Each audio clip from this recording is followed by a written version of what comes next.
Kembali lagi di pendalaman ajaran. Shalom Bapak Ibu, saudara-saudara sekalian yang dikasihi oleh Tuhan.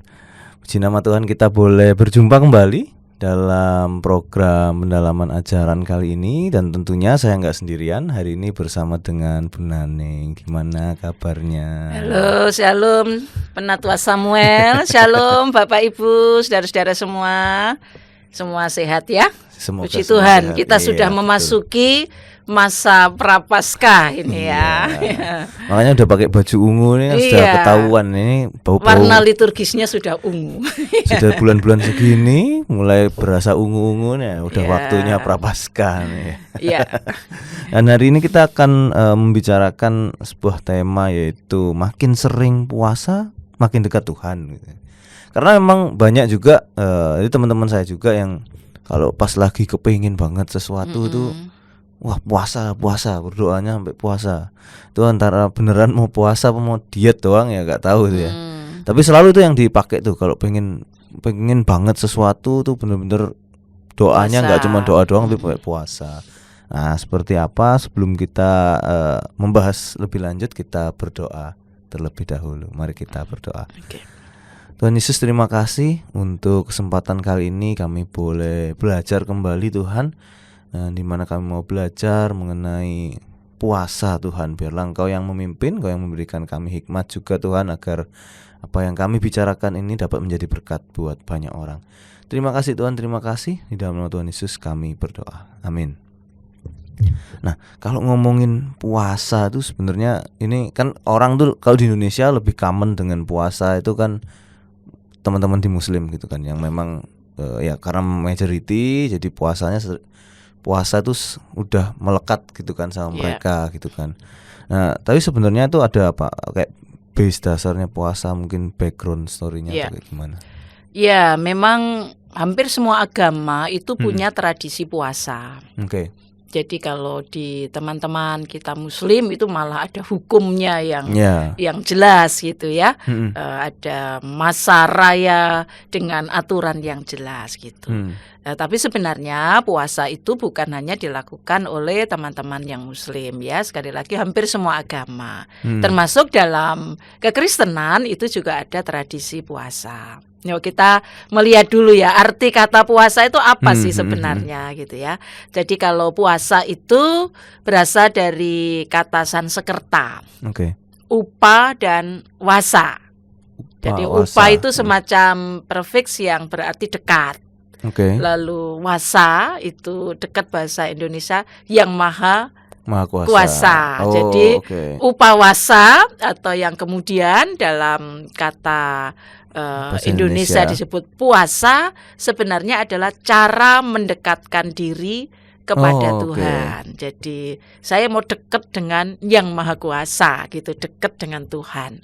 Sebagai cara untuk mendekatkan diri pada Tuhan, puasa itu menjadi semacam pelatihan mental.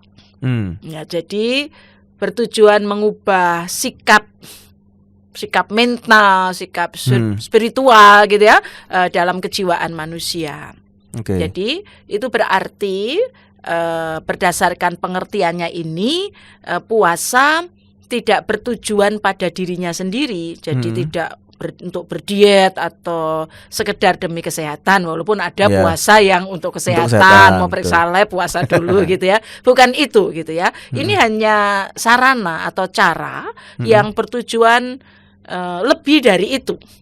Jadi membarui sikap iman sebenarnya ya, melalui pelatihan rohanian gitu ya, pelatihan spiritualitas. Itu sebenarnya tujuan puasa. Jadi kalau orang puasa bukan sekedar tidak makan dan tidak minum, tetapi bertujuan dengan tidak makan dan tidak minum itu saya menjadi lebih mendekatkan diri pada Tuhan, dan secara khusus membarui sikap iman saya hingga spiritualitas saya makin bertumbuh begitu. Itu kalau secara umum ya, semua agama sebenarnya memahami itu gitu. Tapi kalau puasanya Kristen sendiri itu kayak gimana, Kak? dalam kekristenan ya sama, puasa bukan sekedar menahan lapar dan haus gitu ya. Cara mendekatkan diri kepada Tuhan sama dengan meninggalkan kesenangan duniawi. Nah, kalau dalam bahasa iman, puasa itu cara mendekatkan diri kepada Tuhan dengan meninggalkan kesenangan duniawi. Kesenangan duniawi itu bukan sekedar makan dan minum, dalam rangka mencari kehendak Tuhan. Jadi kalau tadi dikatakan saya ingin mengenali kehendak Tuhan, saya tak berdoa dan berpuasa gitu ya. Lebih berkonsentrasi untuk berelasi dengan Tuhan hingga kemudian berharap lebih mengenali kehendak Tuhan gitu. Di Alkitab ada banyak kesaksian ya, juga, kan? Ada kesaksian dalam PL maupun PB gitu betul. Ya. Mungkin Bapak Ibu dan saudara-saudara juga membaca ya, ada beberapa bagian, saya sebut beberapa bagian ya. Ada puasa dalam Perjanjian Lama itu sudah lama ya, itu sejak dulu begitu ya. Sebenarnya berasal dari kata ini, bahasa Ibrani-nya sum, itu berpuasa, atau som puasa, dan atau ana nafsu, itu menekan nafsu. Hawa nafsu gitu ya. Ini nafsu itu dekat ya, nafsu gitu ya. Ya, berpuasa menurut pengertian ini dijalankan dengan cara berhenti atau mengurangi makan, kadang-kadang juga minum selama beberapa saat dalam rangka perendahan diri di hadapan Allah, agar saya dapat menghadap Allah dengan merendahkan diri secara khidmat. Nah, kita lihat itu misalnya sebagai tanda penyesalan, pertobatan ya, berdamai dengan Allah. Jadi kalau contoh konkret itu misalnya dilukiskan bahwa di tengah pergumulan bangsa Israel di zaman Samuel, gitu bukan ya, bukan Samuel yang penatua, tapi Nabi Samuel begitu ya. Mereka melukiskan bahwa Samuel itu melihat kebesaran Tuhan, kemudian dia menyesali penyembahan umat kepada Baal dan ingin berdamai dengan Tuhan. Jadi mereka menimba air, mencurahkannya, dan berpuasa selama sehari di Mispa. Itu dicatat dalam 1 Samuel 7 ayat 4-6. Raja Ahab juga berpuasa karena menyesal atas perbuatan jahatnya, ingin berdamai dengan Tuhan. Jadi kalau di beberapa bagian tokoh-tokoh di Perjanjian Lama ini, kalau menyadari kesalahannya, dosa-dosanya, ingin mohon pengampunan Tuhan, cara yang mereka pakai adalah berpuasa begitu. Nah, itu tanda penyesalan, pertobatan, perdamaian dengan Allah. Yang kedua, sebagai alat perjuangan. Nah, ini misalnya kita ingat Esther, Esther dan dayang-dayangnya dan semua orang Yahudi di Susan, Persia, berpuasa selama 3 malam. Esther pasal 4 ayat 15-17 mencatat itu. Untuk apa? Puasa ini dilakukan dalam rangka merencanakan kemenangan melalui perang. Israel menangis, berpuasa seharian di salah satu pusat ibadah di Betel, dan di situ ada tabut perjanjian ya. Kita memahami kalau orang Israel melihat tabut perjanjian itu tanda kehadiran Tuhan, maka Yosafat mengajak umat Yehuda untuk berpuasa. Tapi puasa Esther itu lama juga, 3 hari. Ya, mereka orang-orang di zaman Perjanjian Lama kuat puasa ya. Ya, yang ketiga sebagai persiapan menyambut penyataan Tuhan. Dalam contoh kisah Musa berpuasa di Gunung Sinai ketika menuliskan perkataan perjanjian atau hukum Tuhan di loh batu. Itu puasa itu. Ya karena nggak bisa beli makan dia di atasnya. Nggak ada, ya nggak ada bakul di atas. Tapi juga memang ketika menghadap Tuhan dengan khusyuk gitu ya, dengan konsentrasi, ya memang tidak memikirkan makan dan minum begitu ya. Itu yang terjadi. Daniel juga berpuasa sebagai persiapan ya bagi satu penglihatan. Ia mengurangi makan enak. Ini bukan puasa full, tapi mengurangi makan enak, mengurangi daging, jadi mengurangi minum mengurangi minum anggur. Jadi hal-hal yang enak-enak itu dikurangi selama 3 pekan. Jadi vegetarian 3 minggu gitu ya? Iya, bukan sekedar vegetarian ya, ini yang anggur pun juga enggak. Jadi yang hal yang enak-enak gitu. Ini supaya dia konsentrasi ya untuk menghadap Tuhan gitu ya. Secara umum bagi umat Allah di Perjanjian Lama itu ada tradisi masa raya puasa, persiapan pertobatan, pendamaian pada menjelang hari raya pendamaian, disebut Yom Kippur itu ya. Itu puasa itu diikuti dengan berpantang secara keras gitu ya. Pada sejak tanggal 1 Tisri itu tahun baru Yahudi. Sampai tanggal 10.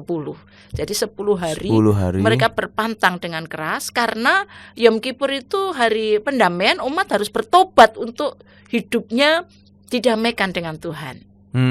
Jadi mereka memang berpantang keras untuk melepaskan segala hal yang memuaskan diri begitu ya, termasuk makan yang enak-enak enggak itu gitu ya. Seperti itu gitu ya.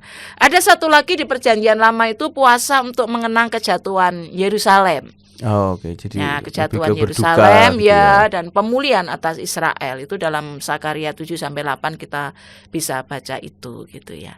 Jadi kalau kita melihat contoh-contoh penghayatan puasa dalam beberapa contoh dalam Perjanjian Lama ini, dapat disimpulkan bahwa fungsi puasa dalam Perjanjian Lama tidak hanya sebagai sarana, cara atau metode untuk mencapai kesempurnaan kerohanian, bukan, tapi sebagai tanda, simbol atau persiapan pengudusan diri dan tekad untuk memperjuangkan sesuatu.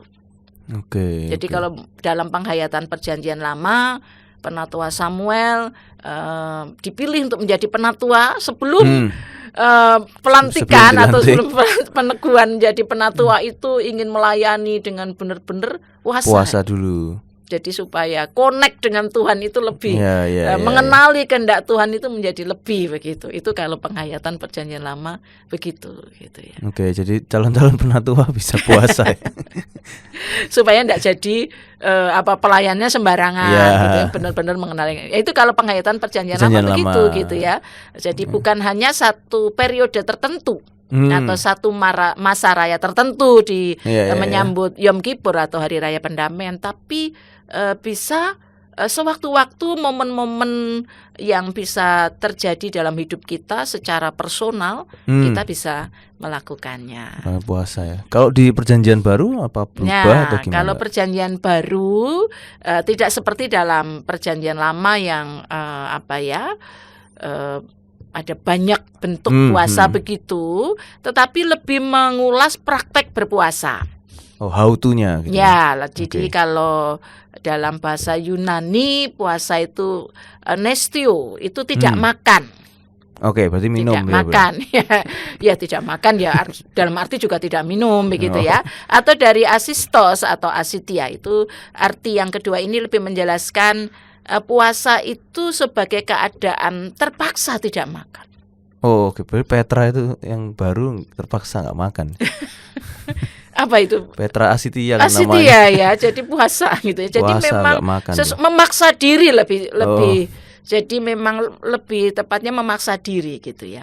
Jadi kalau nestio tidak makan itu menjelaskan disiplin berpuasa sebagai suatu ibadah, tetapi dalam Matius 6 ayat 16 sampai 18 Yesus menekankan bahwa puasa harus dilakukan dengan motivasi yang benar, bukan sekedar menjalani sebagai hukum, sebagai tradisi, memaksakan diri gitu, tapi dengan motivasi yang benar, bukan untuk pamer kesalehan, bukan mencari pujian manusia, melainkan untuk semakin dekat dengan Tuhan, semakin dekat dengan Bapa di surga gitu ya. Itu Tuhan Yesus menekankan itu dalam Matius 6 ayat 16 sampai 18. Nah, Yesus sendiri berpuasa. Kita tahu ya cerita yang terkenal ya. Sebelum mengawali karya pelayanannya. Nah, ini penghayatan orang-orang Yahudi kan. Jadi sebelum berkarya besar, mempersiapkan diri dengan berpuasa. luar biasa puasanya Tuhan Yesus. 40 hari siang dan malam. Jadi bukan pagi, nggak ada bukonya ya, pagi makan lalu siang tok enggak makan, sore makan, tidak. Ini 40 hari siang dan malam. Jadi boleh dibilang 40 hari 40 malam ya. Sama sekali enggak makan, enggak minum. Yang luar biasa gitu ya. Karena itu kemudian kalau Injil Matius pasal 4 ayat 1 sampai 11 kan mencatat, maka laparlah Yesus. Tapi enggak haus. Tidak dikatakan haus ya, lapar begitu ya. Saya tidak tahu apakah memang dalam puasanya kelaparan itu minum ada apa enggak tahu. Tapi yang jelas bahwa tidak makan selama 40 hari 40 malam itu. Jadi dia lapar, tetapi ketika dalam kondisi lapar itu dia digoda oleh iblis. Nah, dia menang atas pencobaan. Karena selama 40 hari itu dia tidak memikirkan makan, dia berkonsentrasi mendekat kepada Bapa dan mengenali kehendak Bapa hingga dia menang atas 3 pencobaan itu. Jadi dia tidak bisa mencobai Allah dengan membuat batu menjadi roti, tidak mau dia begitu ya. Dia juga tidak mau menyembah iblis gitu ya, demi mendapatkan kemuliaan atau kekuasaan duniawi gitu ya. Dia juga tidak mau menjatuhkan diri dari tebing yang tinggi gitu ya, karena merasa sebagai anak Allah yang akan dilindungi Allah. Jadi dia betul-betul mengenal bagaimana hidup yang tepat sebagai anak Allah. Dulu saya kecil tuh malah mikirnya kenapa kok Yesus nggak mau roti? Mungkin karena puasa lapar maunya nasi dulu. Ya itu pikiran anak kecil. Kalau orang di sana tidak makan nasi ya. Ini kalau di sini ya di Indonesia makannya nasi gitu ya. Tapi secara filosofis ya bisa dijelaskan kalau orang serius mendekat kepada Tuhan sampai dia kelaparan, tidak ada yang dimakan, maka orang yang merasa lapar ini makin bergantung kepada Allah, memohon berkat Allah gitu ya. Dan di dalam ketergantungan kepada Allah, manusia mengendalikan dirinya untuk lebih bertanya kepada Allah, lebih ikut kata Allah. Sebenarnya secara maknanya seperti itu gitu ya. Jadi bukan menyiksa diri. Bukan, tetapi ketika saya lapar, maka saya membutuhkan Allah. Lapar tidak ada dimakan. Lain kalau lapar banyak yang dimakan ya. Yang dicari bukan Allah gitu kan. Tapi kalau karena itu kan puasanya di padang gurun kan. Kan tidak ada makanan. Nah ini yang penting gitu ya. Jadi Tuhan Yesus memberikan contoh bagaimana serius mendekatkan diri kepada Tuhan ketika berpuasa.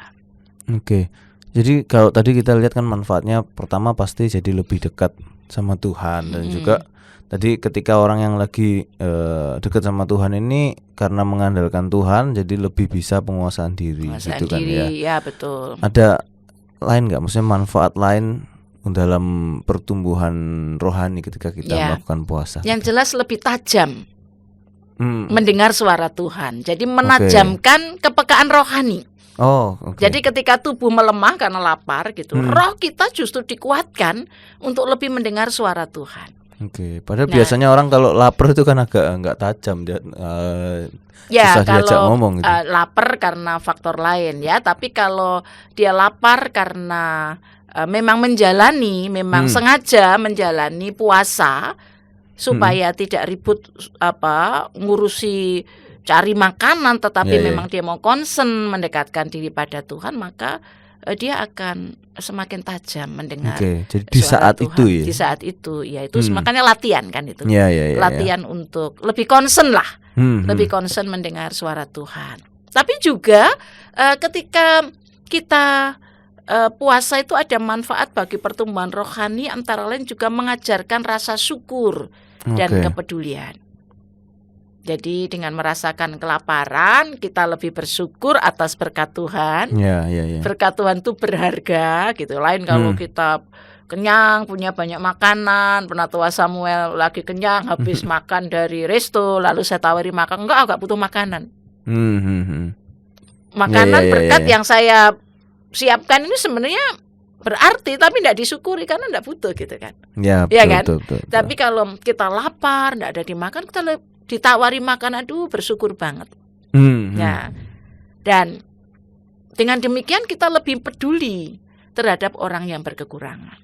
Kalau saya merasakan lapar, lalu saya melihat ada berkat Tuhan, ada makanan, itu saya bersyukur banget, terima kasih Tuhan, gitu ya. Begitu. Tapi saya juga merasakan gini ya rasanya orang tidak punya makanan itu. Tidak bisa makan, kelaparan itu. Sehingga kalau saya punya makanan, saya tidak makan sendiri gitu loh. Lebih mau ngasih orang lain. Saya lebih mau berbagi supaya berkat Tuhan itu juga disyukuri oleh orang lain gitu. Dan orang lain bisa merasakan happiness-nya itu ya. Misalnya ketika dapat itu kan senengnya itu beda gitu kan ya. Karena ada orang yang lapar karena memang dia sengaja melaparkan diri dengan berpuasa, bukan karena tidak punya berkat gitu ya.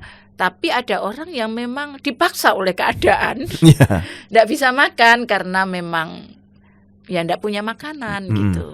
Nah itu kan membutuhkan kepedulian kita gitu.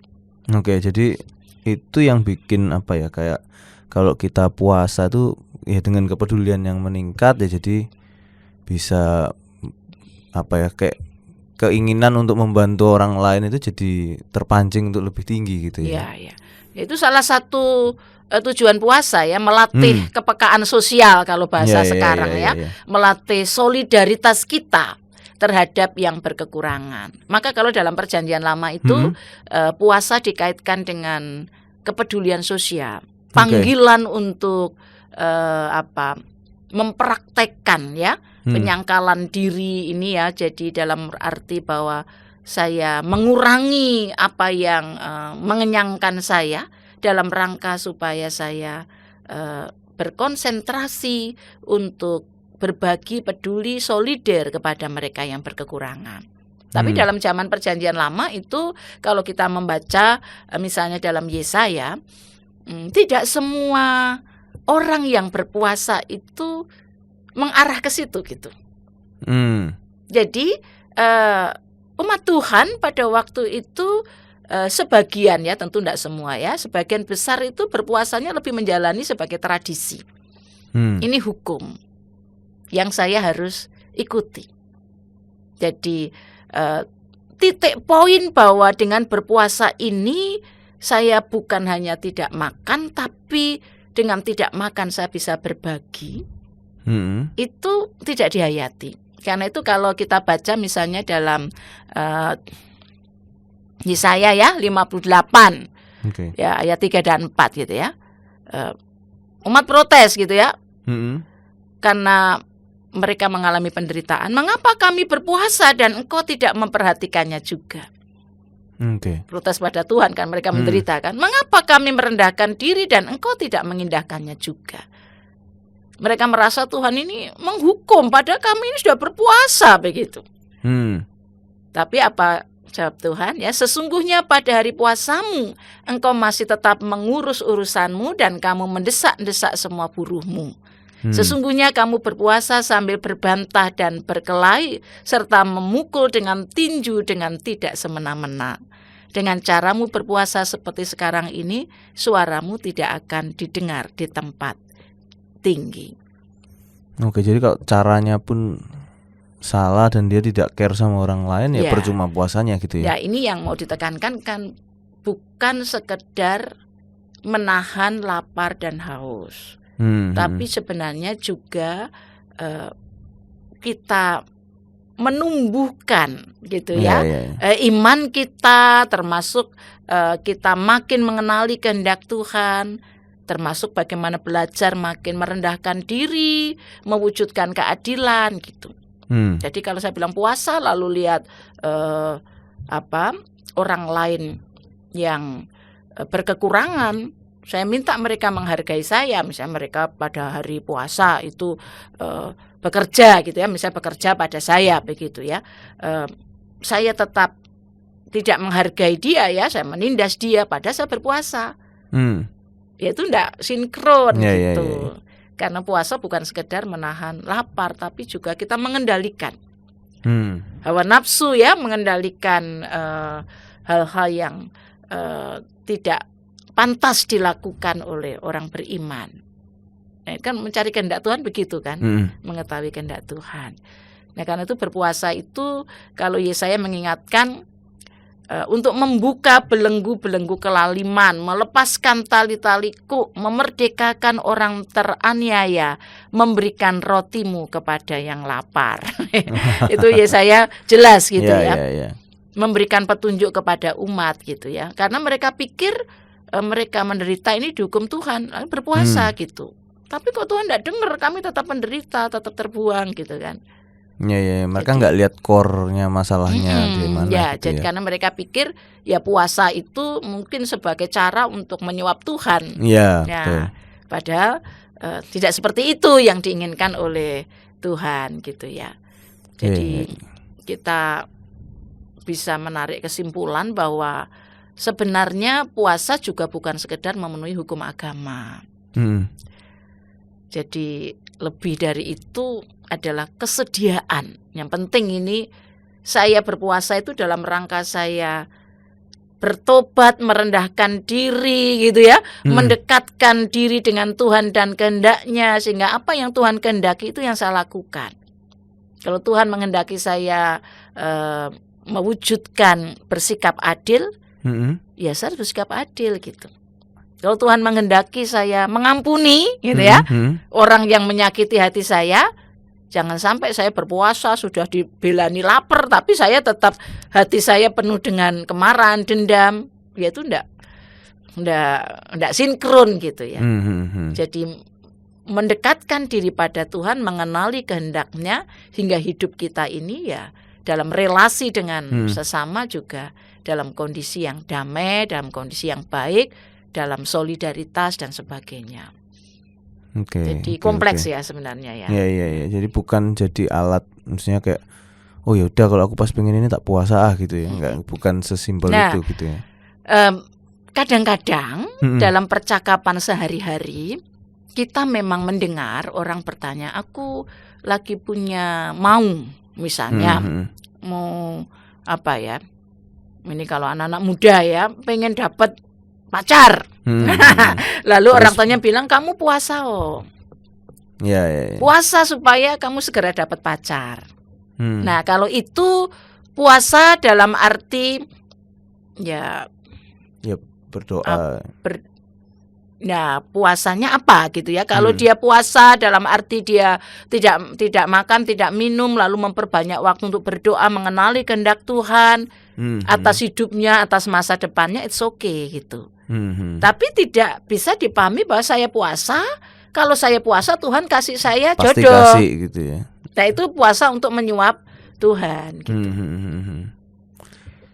Karena fokusnya bukan di kehendak Tuhan tapi di kehendak kita gitu kan, kalau kayak gitu ya. Mau maksa Tuhan. Memaksa Tuhan. Maka ketika para murid tidak bisa mengusir roh jahat, Tuhan Yesus bilang jenis ini hanya bisa diusir dengan berdoa dan berpuasa. Karena pemahaman puasa ini benar-benar concern saya mendekat pada Tuhan, saya fokus memandang Tuhan, saya mengandalkan Tuhan. Artinya apa? Jenis ini tidak bisa diusir dengan kekuatan kita. Ya. Ini hanya roh Tuhan yang bisa mengatasinya, bukan kemampuan kita begitu. Terus kok sekarang itu kan seringnya orang pada puasa itu di masa-masa prapaskah kayak gini nih. Itu apakah tren yang dimulai dari kapan, atau memang ada di Alkitab pernah disarankan untuk berpuasa atau gimana Kak?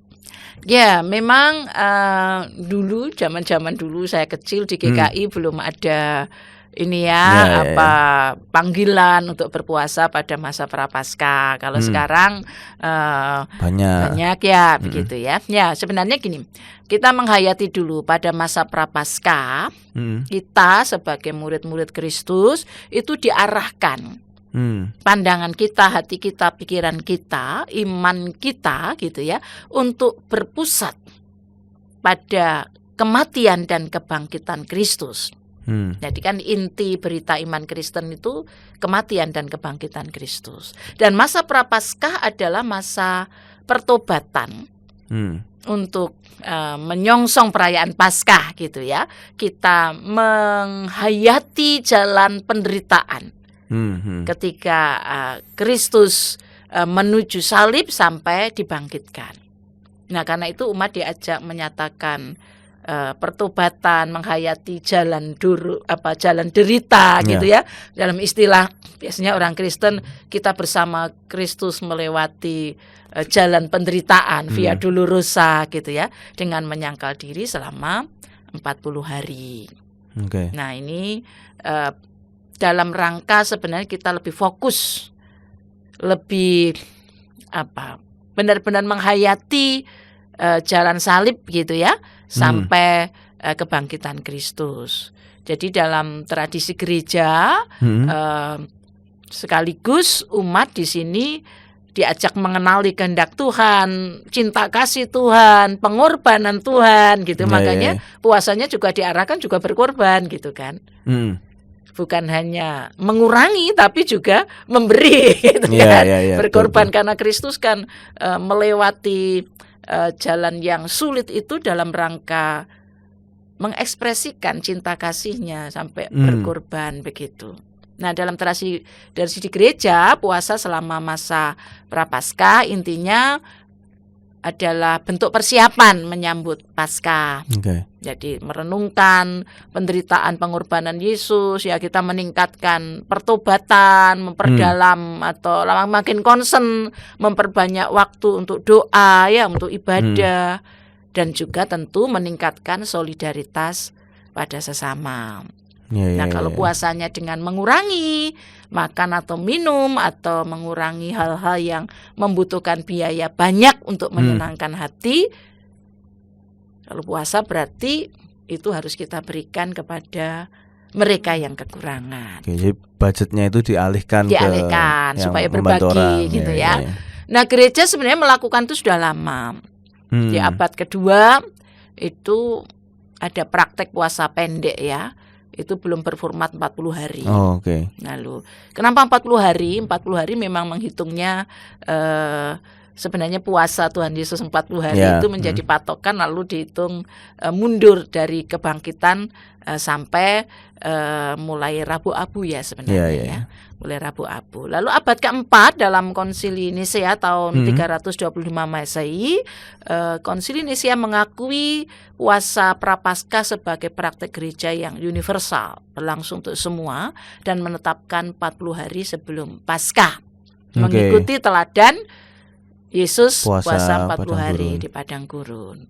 Nah, sejak saat itulah gereja Katolik, gereja Ortodoks, dan banyak denominasi Kristen menerapkan puasa Prapaskah sebagai bagian dari penghayatan perjalanan iman di masa Raya Paskah dari Rabu Abu sampai Paskah begitu. Kalau yang puasa Prapaskah ini ada aturannya nggak? Maksudnya kayak teknisnya gitu gimana? Ya, itu sering ditanyakan. Karena kita melihat saudara-saudara kita tetangga itu jelas. Jamnya jelas. Puasanya kapan makan paginya atau sahurnya gitu ya, lalu kapan berbukannya itu jelas gitu ya.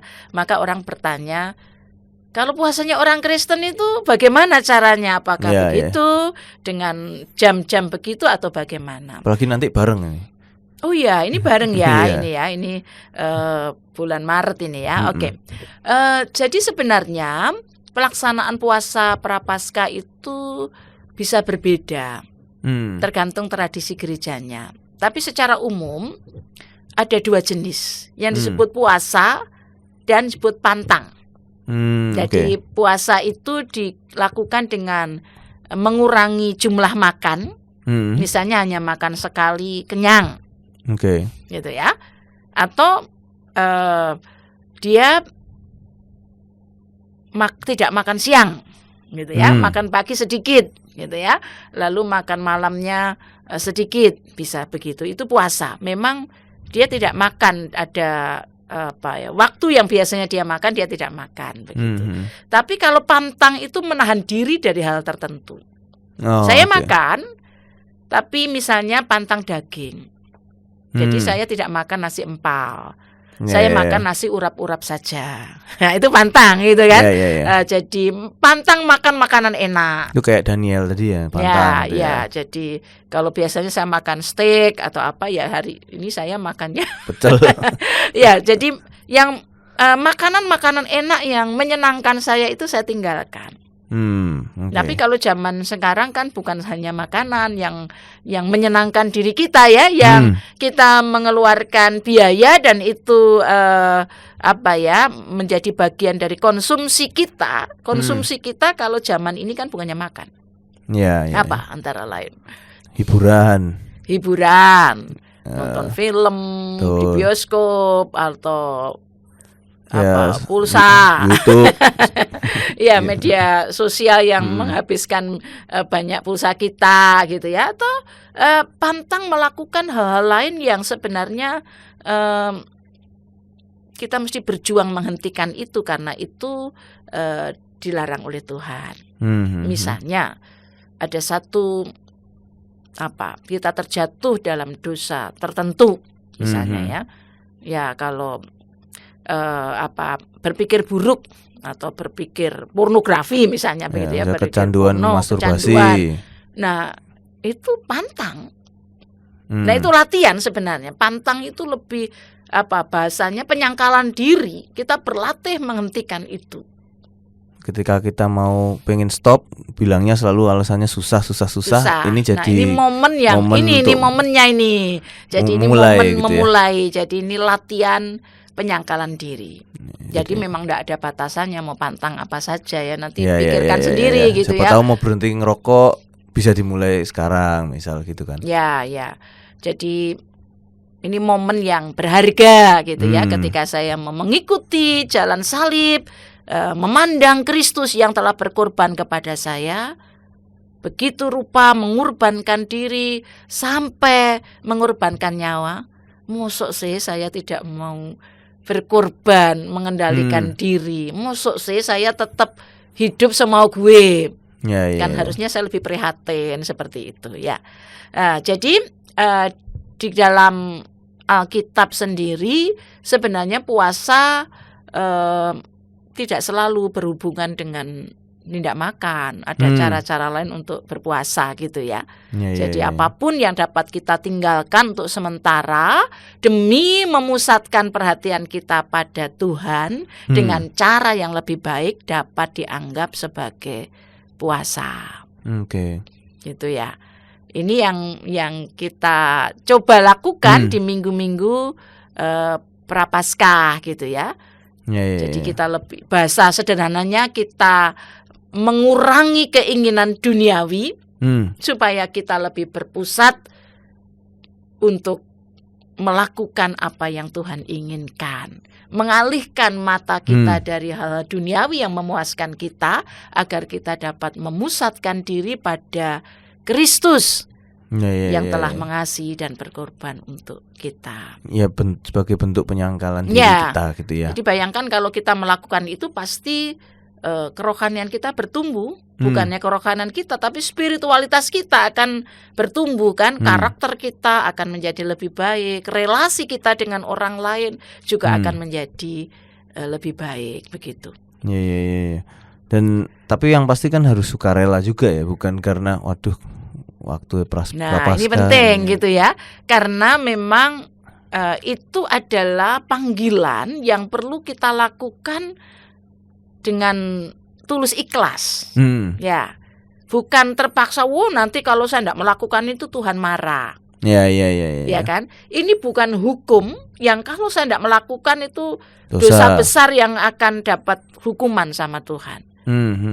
Kalau dalam kekristenan tidak begitu. Tapi ini sebuah kesediaan diri dalam sebuah penghayatan, karena saya umat Tuhan, saya murid Kristus, saya mau mengikut Kristus, saya mau belajar menyangkal diri, saya belajar menghayati gitu ya, perjalanan penyangkalan diri, jalan derita, itu yang menjadi fokus kita. Jadi memang harus sukarela gitu ya. Bukan juga supaya kelihatan lebih rohani dibanding orang lain gitu ya. Harus dengan kerendahan hati, dengan sukacita. Jadi dengan berpuasa kita yang berubah. Pasti akan mengubah pola hidup yang tidak baik akan menjadi baik. Bukan Tuhan ya, bukan mengubah Tuhan ya. Beda dengan tadi ya, saya puasa supaya Tuhan memberkati saya, itu saya ingin mengubah Tuhan. Tidak, dengan berpuasa saya berubah. Gitu. Oke. Kalau di GKI sendiri itu ada kayak culture-nya atau gimana? Nah, di GKI ini panggilan untuk berpuasa pada masa prapaskah terus kita lakukan setiap kali kita memasuki masa prapaskah gitu ya. Tetapi di GKI memang tidak memberikan aturan secara teknis sebagai sebuah aturan atau hukum puasanya mesti begini. Diserahkan kepada umat untuk memilih. Mau puasa, mau pantang. Saya dengan sukarela, sukacita menghayatinya seperti apa. Saya mau puasa, benar-benar tidak makan, atau saya mau pantang. Nah ini diserahkan kepada umat. Tapi yang jelas ada satu tujuan puasa yang ini didengungkan gitu ya, diajarkan pada umat. Apapun itu, ketika kita mengurangi makanan atau mengurangi penyaluran hobi, maka ada budget gitu kan, yang berkurang. Bukan untuk ditabung, tetapi untuk solidaritas sosial. Memenuhi panggilan Tuhan, ada orang lain yang membutuhkan berkat Tuhan gitu ya.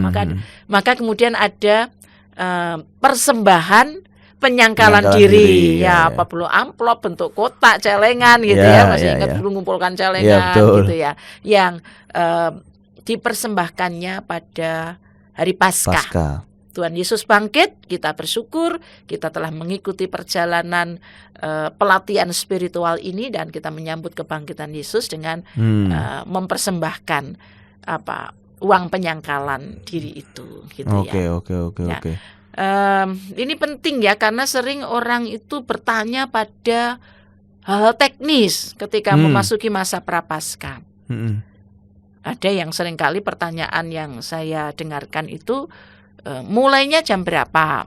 Nah, lalu ada buka puasa bersama atau tidak? Ya kan? Yang dimaksud ini saya tidak boleh makan apa saja. Walaupun itu terus-menerus diajarkan bahwa tidak ada bentuk baku aturan yang dari gereja itu sebagai hukum, serahkan kepada anggota jemaat. Itu yang membuat anggota jemaat bingung saya mesti bagaimana gitu. Karena nggak semua orang itu bisa benar-benar mengekspresikannya gitu ya. Apalagi bertetangga, berteman dengan orang lain yang punya pola puasa yang baku, ya kan? Pernah enggak kemudian ada sekelompok orang yang juga punya acara buka puasa bersama gitu. Ada gereja yang melakukan, yuk kita buka puasa bersama gitu. Karena memang tetangga melakukan itu gitu loh. Jadi bayangannya puasa ini jadi juga culture-nya sama gitu ya. Nah gitu. Kalau saya sebenarnya tidak sepakat. Dalam puasa penyangkalan diri, puasa prapaskah itu kita ada acara buka puasa bersama. Yang pertama, memang cara kita berpuasa berbeda. Anggota jemaat ya, umat Tuhan kan beda-beda ya. Mungkin saya puasanya menahan. Contoh ya, saya suka beli bunga. Saya menahan budget untuk selama masa ini tidak beli bunga, sudah cukup bunga-bunga saya gitu kan, supaya dana ini bisa saya salurkan ke yang lain gitu. Mungkin penatua Samuel lain lagi gitu kan. menahan beli apa? Beli Lego. Ya seperti itu kan. Nah ini kan tidak perlu buka puasa bersama begitu kan, seperti betul. itu. Jadi karena memang tidak ada hukum baku yang sama. Yang kedua, kalau acara-acara buka puasa bersama itu cenderung membuat kita menyediakan makanan yang justru lebih daripada sehari-hari yang dibutuhkan gitu kita ya. Biasanya gitu ya kan, jadi kayak makan-makan gitu kan. Ya dulu hajatan. waktu saya kecil saya ikut-ikutan puasa. Kalau mau buka puasa sudah menyediain apa ya, beli ke tetangga, beli kolak, beli apa-apa begitu ya. Jadi konsentrasinya buka ini malah ingin makan yang berbeda, yang lebih enak-enak, malah keluar budget di situ. Nah ini tidak dianjurkan, kecuali dalam rangkaian itu mungkin istilahnya bukan buka puasa bersama, kita mengadakan persekutuan doa. Terus ada makannya. Nah ada makannya sederhana ya, tidak boleh yang karena habis puasa tidak makan lalu dipuas-puaskan dengan makan. Enggak, persekutuan doa bersama kita begitu, no problem. Nggak masalah. Begitu membuat kita lebih dekat dengan Tuhan. Kalaupun ada makan bersama ya sekali lagi tetap dalam konteks puasa. Oke. Itu yang jangan berfokus pada apa teknisnya. Kebingungan secara teknis. Tetapi berfokuslah pada hati yang memang mau dibawa kepada Tuhan. Apapun caranya begitu. Nah itu yang tentang teknis ya yang diingkari. Oke, apa itu harus nggak tapi kalau wajib nggak kalau ikut puasa atau pantang nih? Ya, tadi kan ditanyakan ini tentu sukarela gitu ya. Ya, jadi menghayati masa prapaskah memang kita dianjurkan untuk berlatih itu dengan cara yang berbeda-beda, secara teknis berbeda-beda. Tetapi puasa dalam arti tidak makan dan tidak minum, gitu ya.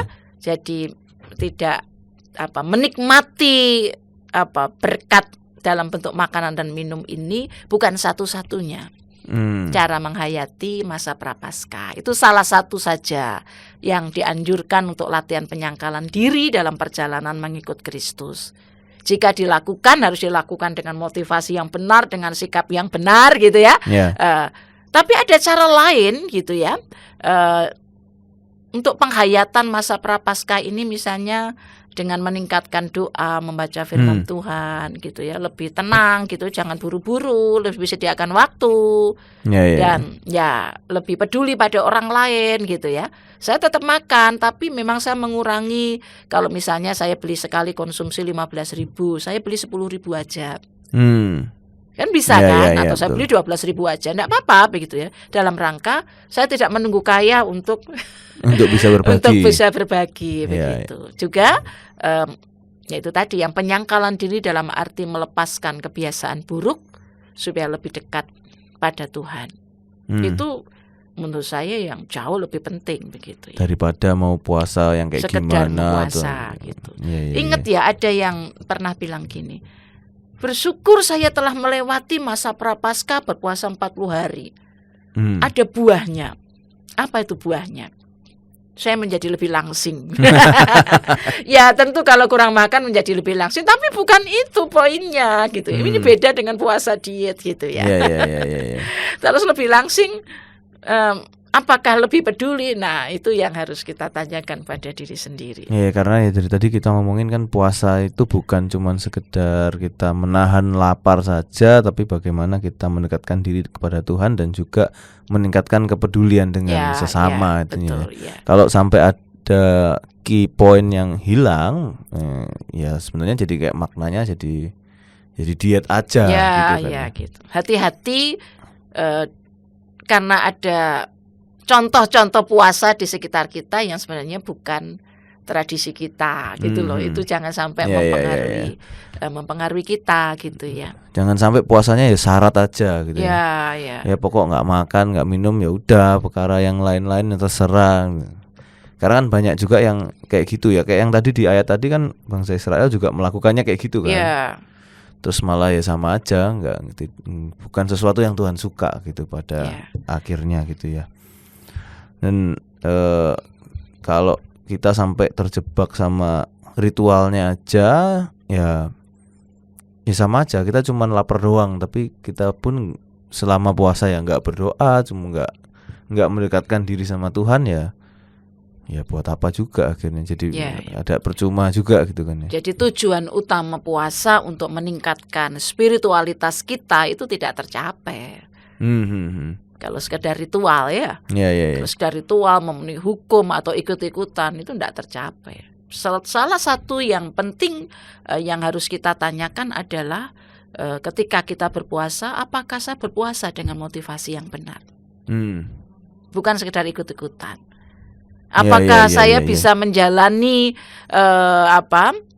masa prapaskah, kalau puasa prapaskah ya itu dengan lebih bermakna dengan saya berpuasa ini. Jadi saya lebih lebih tersentuh, lebih bertumbuh gitu ya. Ada perubahan yang terjadi enggak dalam hidup saya ketika saya berpuasa? Puasa enggak makan tapi ngamuk-ngamuk terus ya percuma begitu kan? Nah gitu ya. Nah ada ini yang saya lebih fokus pada Tuhan itu loh.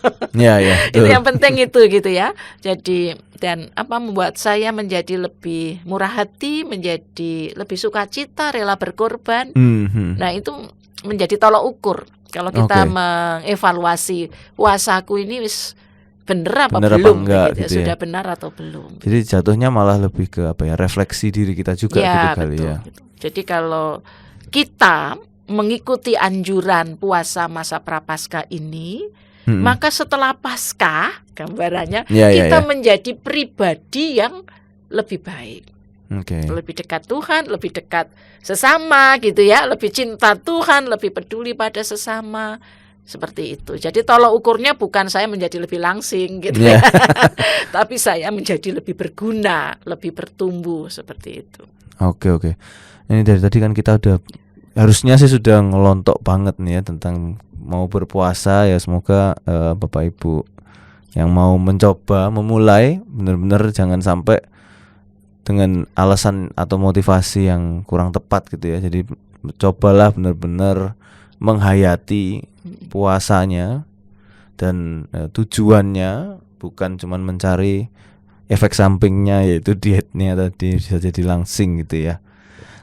Mungkin boleh ada mungkin yang bisa kita simpulkan gitu ya. Jadi tadi sudah banyak ya, saya tidak mengulang lagi, saya hanya mau mengingatkan kita sudah berada di masa prapaskah ya.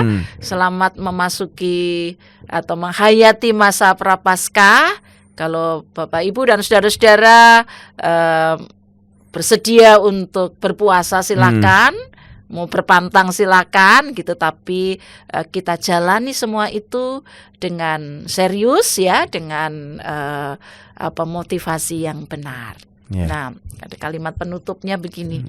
Berpuasa bukan sekedar ritual. Menahan lapar bukanlah soal. Dekat dengan Tuhan itulah modal. Arahkan hidup pada karya spiritual. Cakep.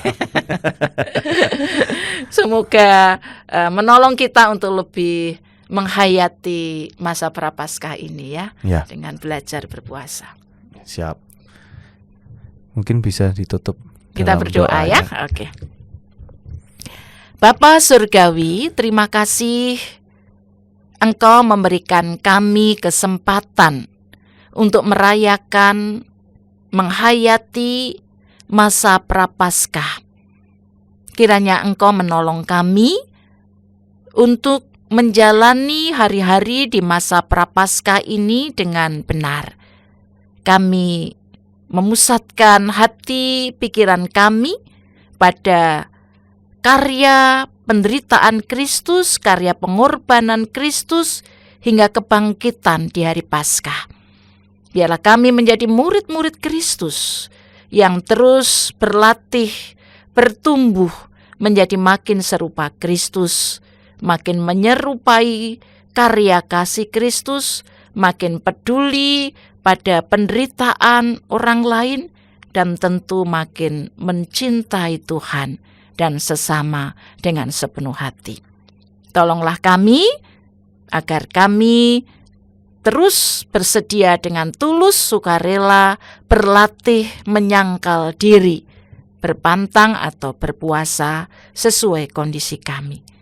Di dalam Tuhan kami Yesus Kristus, kami juga mendoakan gereja Tuhan, semua umat percaya, agar di hari-hari dalam penghayatan masa Prapaskah ini, iman kami makin bertumbuh, spiritualitas kami makin berkembang baik. Di dalam Tuhan kami Yesus Kristus, kami berdoa. Amin. Amin. Terima kasih Kak Naneng. Sama-sama, terima kasih juga. Bekalnya nih untuk menjalani masa Prapaskah gitu ya. Ya, terima kasih juga Bapak Ibu Saudara-saudara atas perhatiannya ya. Semoga bisa jadi berkat juga buat yang menonton gitu ya. Baik, terima kasih. Kita ketemu lagi di pendalaman ajaran berikutnya. Bye bye, Tuhan Yesus memberkati.